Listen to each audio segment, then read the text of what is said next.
loves, it's Lacey and welcome back to our space. So today in our space we are going to be making more of these Pom Pom bunnies, but not exactly this style.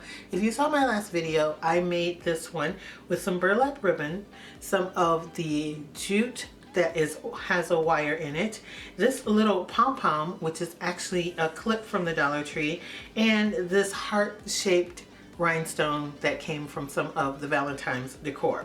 I just love how these turned out.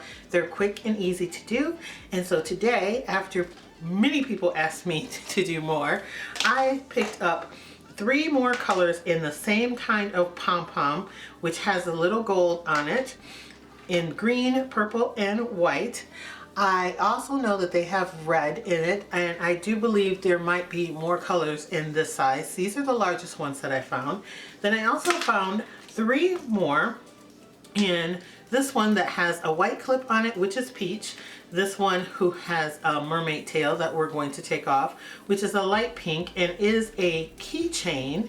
I thought they all were keychains, but you can clip them on other things like your purse or your backpack.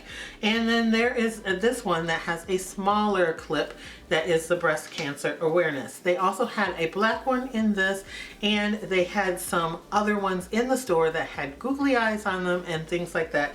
So whichever ones you want to use, you can pick up. They all are $1 a piece. We are also going to be utilizing some things that I already have in my craft stash. I have some fabric, some felt, some ribbon, some googly eyes, and let's just see what we can come up with. So here we go.